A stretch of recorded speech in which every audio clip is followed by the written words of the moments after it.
Hello viewer, আসসালামু আলাইকুম। একজন জানতে চেয়েছেন যে আল্লাহ পাকের ক্ষেত্রে কিছু কিছু কথা আসলে এগুলো ব্যবহার করা যায় কিনা।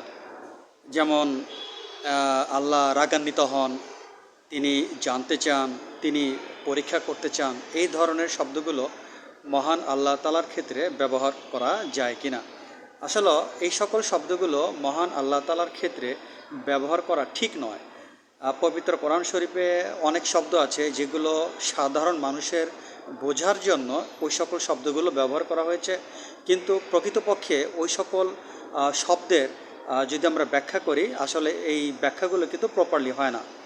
আমরা জানি মহান আল্লাহ তাআলা কিন্তু অ্যাবসলিউট, অর্থাৎ তিনি পরিপূর্ণ, তার কোনো ঘাটতি নেই। রাগান্বিত হওয়ার অর্থটা কি?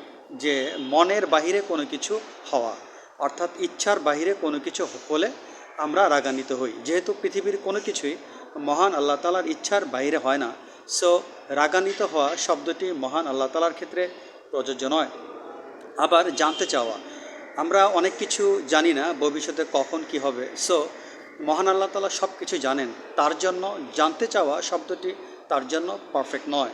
তারপর পরীক্ষা করা, একই বিষয়। পরীক্ষা করা অর্থ বোঝায় কাউকে পরীক্ষা করা, অর্থাৎ সে পারবে কি পারবে না, হবে কি হবে না, এটাকে বলা পরীক্ষা করা।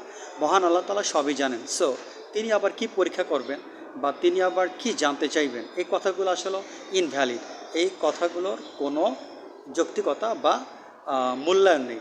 আসলে এগুলো পবিত্র কোরআন শরীফে ব্যবহার করা হয়েছে আমাদের মতো যারা যারা সাধারণ মানুষ, তাদের বোঝার জন্য, কিন্তু অ্যাকচুয়ালি এটার সেরকম কোনো ব্যাখ্যা নেই।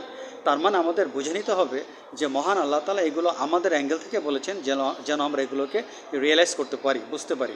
আর আমরা অনেক সময় একটা জিনিস ভুল করি, আমরা এই সকল বিষয়গুলো ব্যাখ্যা করতে যে মহান আল্লাহ তাআলাকে আমাদের সমপর্যায়ে নিয়ে আসি।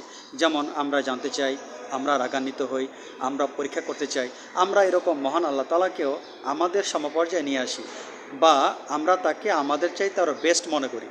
তো এইগুলো আসলে অন্যায়, এগুলো মহান আল্লাহ তাআলার ক্ষেত্রে এই শব্দগুলো প্রযোজ্য নয়। তিনি অ্যাবসলিউট, তিনি সবই জানেন। তো আমরা যদি মহান আল্লাহ তাআলাকে মনে করি তিনি জানতে চান, তিনি পরীক্ষা করতে চান, তিনি রাগান্বিত হন, তাহলে কিন্তু এগুলো যদি আমরা আমাদের মতোই মনে করি যে মহান আল্লাহ তাআলা আমাদের মতোই রাগান্বিত হন, জানতে চান, পরীক্ষা করতে চান, তাহলে কিন্তু তার অস্তিত্বকে অস্বীকার করা। কেননা মহান আল্লাহ তাআলা সুপ্রিম, তিনি অ্যাবসলিউট, তার কোনো ঘাটতি নেই, তার কোনো অভাব নেই, তিনি সবই জানেন, সকল কিছু ক্ষমতা তার নিজের। ভবিষ্যতে কী হবে তিনি জানেন, তিনি সবই জানেন। সো রাগান্বিত হওয়া, তারপর পরীক্ষা করা, এই শব্দগুলো প্রায়োগিক অর্থে ব্যবহার করা হয়, কিন্তু অ্যাকচুয়ালিটি প্রকৃতপক্ষে এগুলো কোনো মূল্যায়ন নেই মহান আল্লাহ তাআলার দিক থেকে, কারণ তিনি সর্বশক্তিমান। আশা করি আমার এই সংক্ষিপ্ত ভিডিওটি বুঝতে পেরেছেন। আল্লাহ হাফেজ।